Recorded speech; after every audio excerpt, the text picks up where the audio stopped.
안녕하십니까. 신의균의 국방TV 데일리 디펜스입니다. 자, 미국이 신무기를 개발했고, 그리고 그 신무기를 어딘가에 아주 무서운 데다가 통합하고, 그걸 지금 가져올 것 같습니다. 그렇게 되면 이제 북한이 지금 뭐 ICBM 뭐 이런 거 핵무기 개발해서 미국 협박하고 우리 대한민국 협박하고 하는데, 미국이 북한을 선제적으로 때릴 수가 있다면, 또 그 ICBM에 대해서 두려움을 안 가질 수 있다면 미국이 북한을 때릴 수 있는 확률이 높아질 것이고, 미국이 북한을 때릴 수 있는 확률이 높아지면 북한이 미국에게 그 전에 항복할 가능성이 높아지죠. 그럼 뭐 우리는 이제 위협 사라지는 것이죠. 자, 그런 차원에서 대북 선제 타격의 종결자 어설트 브레이커가 온다 라는 소식 전해드리겠습니다. 자, 미국 현재 민주당의 실세 하원의원이죠. 레이저 요격 기술, 북한 ICBM이 효과적이다 라고 이야기를 했는데, 바로 테드 리우입니다. 이 사람 뭐 제가 몇 번 소개해 드린 적이 있는데, 얼마나 실세인가 하면은 뭐 사선 의원밖에 안 되는데, 사선 의원은 우리 사선하고 달라요. 여기는 2년에 한 번씩 뽑으니까. 그래서 사선 의원임에도 불구하고 이번 대선에서 트럼프 대통령에 대한 2차 탄핵의 이 초안을 작성했던 사람입니다. 힐러리 클린턴하고 아주 그 갭하고, 이 사람이 초선 하는 그 상황, 그러니까 의원도 아니고 처음으로 이제 힐러리 클린턴이 픽해가지고 하원의원에 출마했을 그때 오바마 대통령이, 현직 대통령이죠, 직접 가서 사진도 찍어주고 당선시켜다오 뭐 이렇게 이제 했던 그런 사람이에요. 이 사람이 미국 지금 민주당의 싱크탱크죠. 민주당 계열 아틀랜틱 카운슬. 그래서 세미나를 하는데 미국 주변에 대한 위협, 그리고 주변국의 핵전력, 그리고 미국의 핵전력, 그래서 어떻게 대응해야 되냐, 이제 이런 것들에 대한 세미나를 하는 중에서 이 테드 리우가 북한 관련한 핵을 이야기하면서 이렇게 얘기합니다. 미국의 레이저 요격 기술은 지난 몇 년간 크게 발전했다. 이것이 완성되면 북한은 대륙간 탄도미사일을 발사하는 것을 제거하게 될 것이다 라고 이야기를 했어요. 아주 짤막한 문장이지만 이것이 의미하는 바는 큽니다. 왜냐? 실세기 때문에 지금 최신 정보를 가장 많이 가지고 있는 사람일 테고, 그런 사람이 지금 미국의 레이저 요격 기술은 굉장히 발전했다. 그러면서 북한을 딱 집었어요. 대륙간 탄도미사일 발사하는 것 제거하게 될 것이다. 왜? 어차피 쏴봤자 요격할 것이고, 쏘려고 준비해봤자 타격할 것이고, 그러니까 아예 마음을 먹지 않아야 된다. 그런 상황으로 갈 것이다. 미국의 레이저 때문에 라고 하는데, 자, 그래서 미국이 항공기 탑재 레이저 무기 실드랑을 가지고 있어요. 지금 이제 만들었고, 지금 시제품에 조립을 착수했습니다. 실드.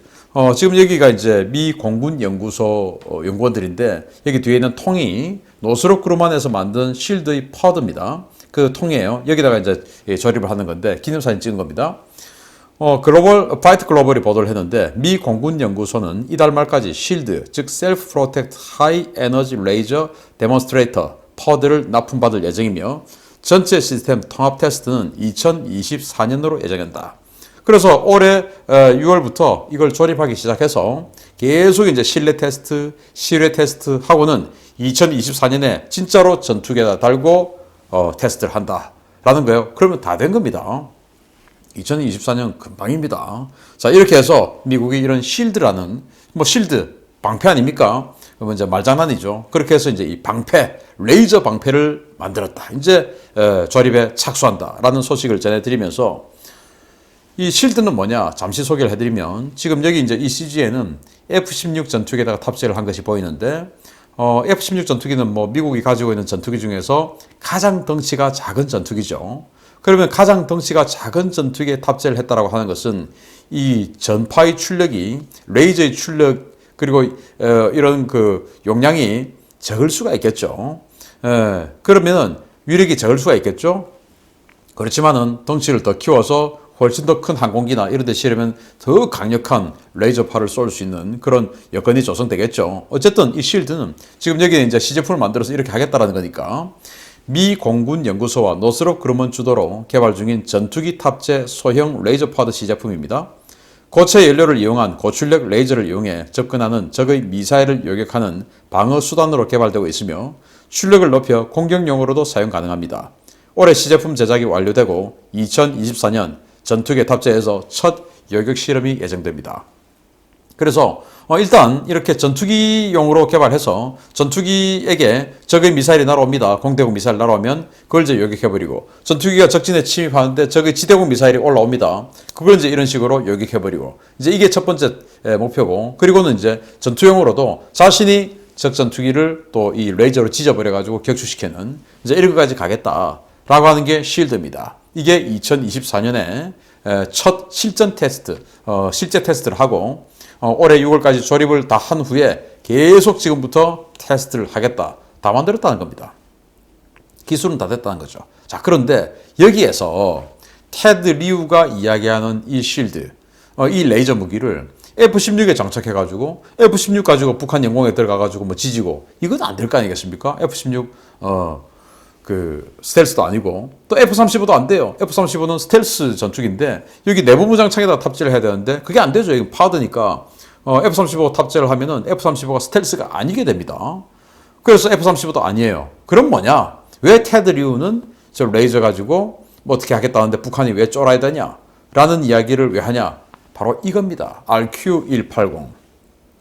그레이트 화이트 배트라는 건데 엄청 큰 흰 박쥐다 라는 말이 되겠죠. 미 공군이 붙인 별명인데, 지금 이 RQ-180의 실체는 한 번도 아무도 본 적이 없어요. 공개된 적이 없으니까.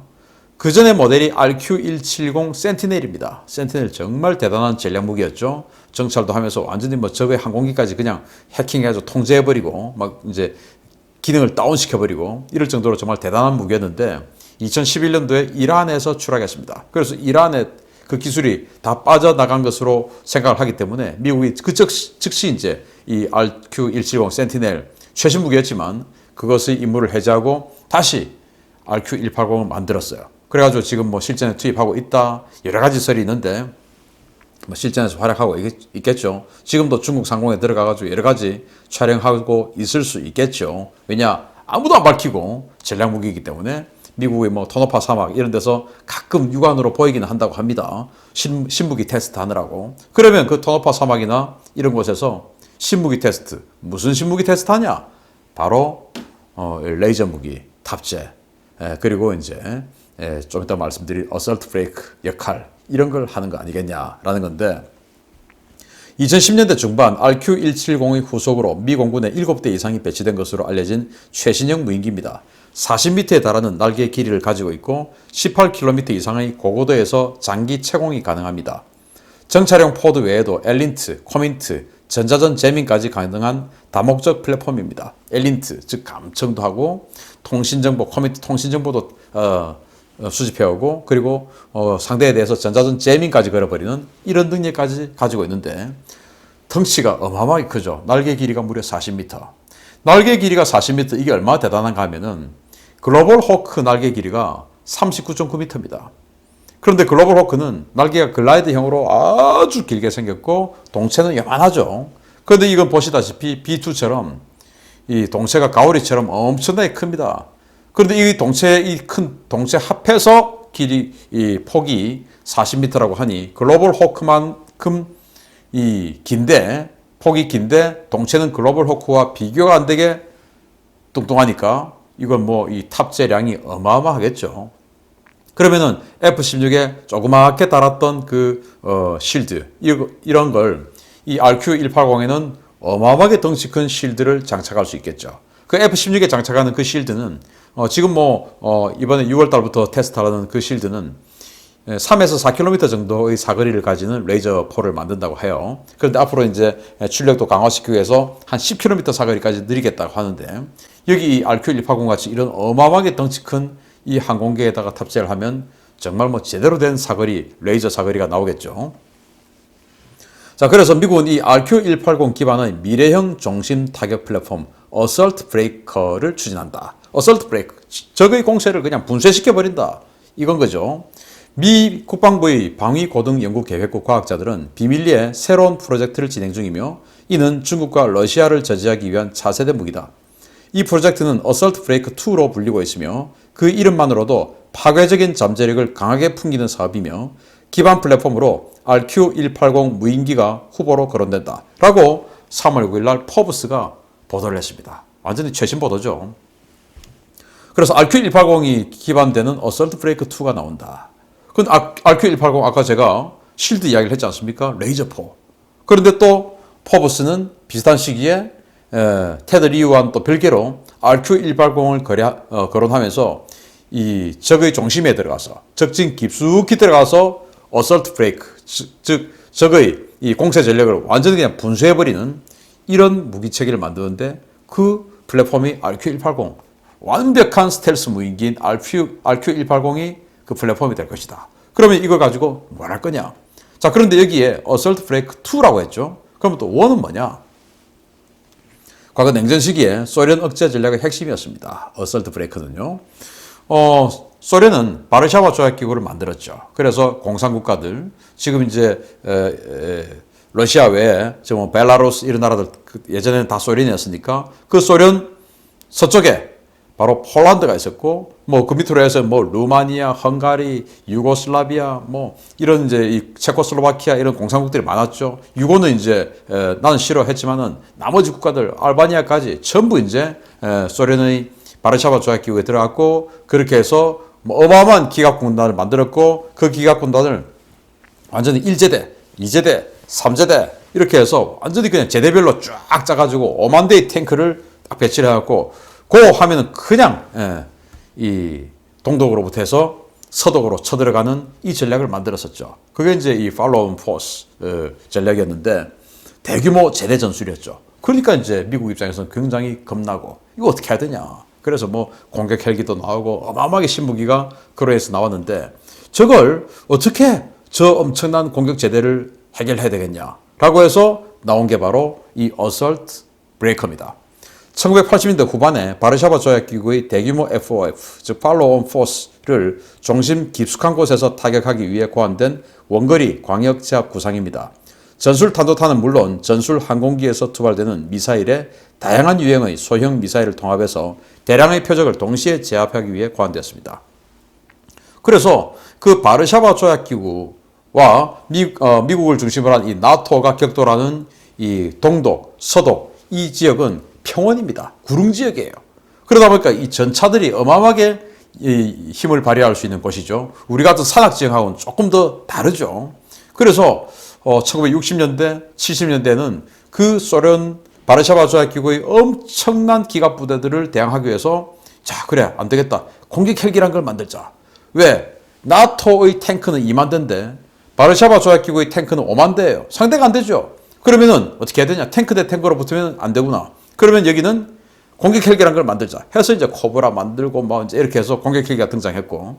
그리고 이제 세월이 또 지납니다. 70년대가 지나고 80년대가 됐어요. 기술이 더 발전됐죠. 자, 이거 어떻게 하냐? 뭐 기본적으로 일단 전술핵으로 때리면 돼. 이거는 뭐 1950년대부터 다 가지고 있던 전술이니까 전술핵으로 때리면 돼. 그렇지만 전술핵 아무 데나 쓸 수는 없어. 그럼 뭘 해야 되냐?